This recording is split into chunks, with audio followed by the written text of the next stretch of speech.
Bonjour et bienvenue. Aujourd'hui, nous allons voir de façon pratique les outils pour dénombrer qui sont combinaison, arrangement et pay-you-play. Nous allons commencer par les combinaisons. Combinaison de P éléments dans un ensemble de n éléments est égal à n factoriel sur n moins p, le tout factoriel fois factoriel p. Mais avant de continuer sur les combinaisons, nous voyons d'abord dans la formule de combinaison une autre notion ou bien un autre outil qui est factoriel d'un nombre.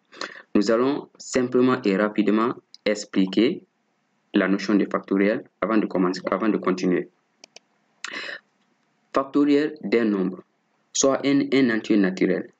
Lorsque vous avez factoriel n pour calculer, donc c'est prenez n facteur n moins 1, c'est-à-dire de n à 1, de façon décroissante, vous mettez multiplication entre eux. Voici quelques exemples.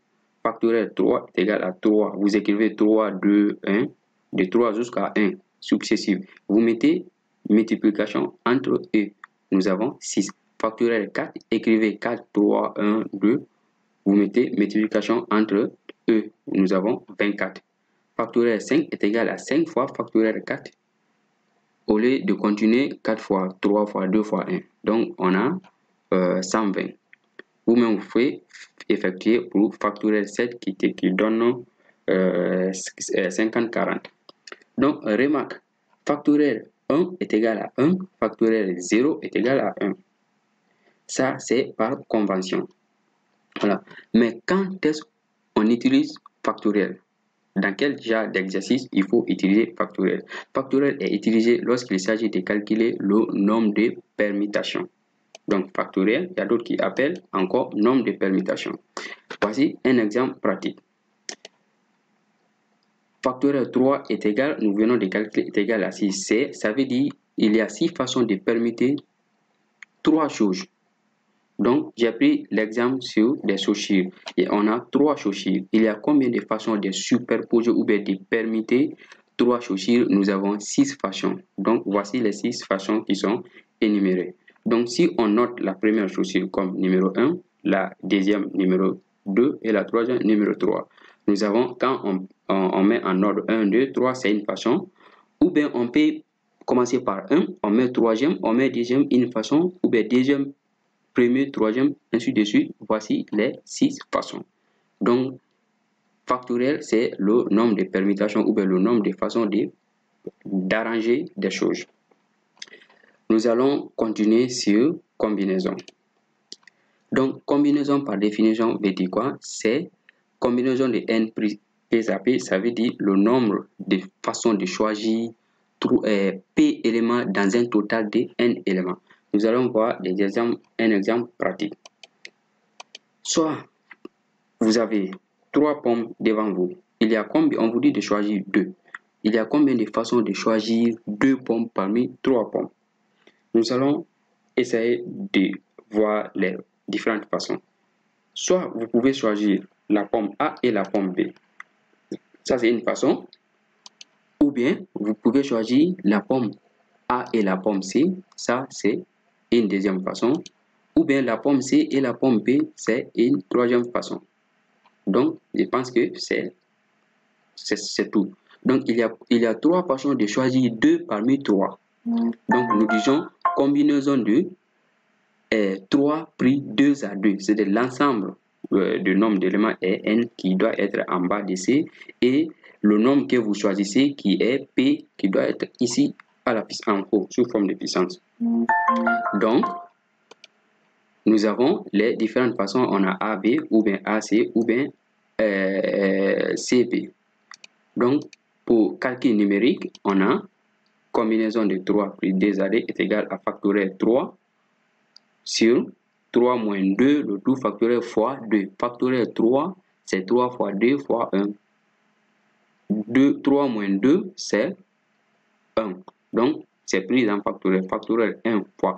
Factoriel 2, c'est 1 fois 1. Donc, nous trouvons 6. Très bien. Maintenant, ça, c'est lorsqu'il s'agit de choisir 2 parmi 3. Maintenant, on veut maintenant choisir 1. parmi les 3 pommes. Il y a combien de façons de choisir un élément dans un ensemble de 3? Nous avons ça, c'est soit vous choisissez A, c'est une façon, ou bien vous choisissez B, c'est une façon, ou bien vous choisissez C, encore une autre façon. Donc, il y a aussi 3 façons de choisir une chose parmi 3. Donc, on a combinaison de 3 pris 1 à 1 est égal à 3. D'où la formule combinaison de n pris 1 à 1 est égal à 1. Très bien. Maintenant, il y a combien de façons de choisir 3 parmi 3? C'est de tout prendre. Donc, c'est de prendre tout. C'est une seule façon. Combinaison de 3 pris 3 à 3 est égal à 1. D'où la formule combinaison de 1 pris n à 1 est égal à 1. C'est-à-dire, on choisit l'ensemble lui-même. C'est une seule façon. Maintenant, il y a combien de façons de ne rien choisir parmi 3? Ne rien choisir, c'est une seule façon. Donc, on dit combinaison de 3 pris 0 à 0 est égal à 1, d'où la formule combinaison de 1 pris 0 à 0 est égal à 1. Voilà. Ça, on a pris l'exemple sur seulement 3 pommes pour restreindre l'ensemble pour bien comprendre. Mais l'ensemble peut être élargi. Par exemple, ça peut être 4 pommes ou bien 5 pommes. Par exemple, 5. On voudrait de choisir 2 parmi 5. Là, le résultat est grand. Donc, combinaison de, vous avez plusieurs choix, plusieurs possibilités. C'est comme si vous êtes au marché et vous voulez acheter, un exemple, des pommes. Lorsqu'il y a beaucoup de quantités, vous êtes beaucoup plus satisfait dans votre choix. Donc, on a combinaison de 5 pris 2 à 2 est égal à 10. Donc, quand est-ce qu'on utilise combinaison en mathématiques ou en probabilité? C'est lorsque le choix ne tient pas compte de l'ordre. Lorsque le choix ne tient pas compte de l'ordre. Donc, dans ce cas, en ce moment, on utilise les combinaisons. Et lorsque aussi, c'est des tirages simultanés. On choisit plusieurs à la fois. Par exemple, comme on a vu, 2. Donc, et on ne tient pas compte de l'ordre. Par exemple, choisir la pomme A et B, ou bien, c'est la même chose, la pomme B et A. Très bien. Donc, rendez-vous dans la vidéo suivante pour l'arrangement et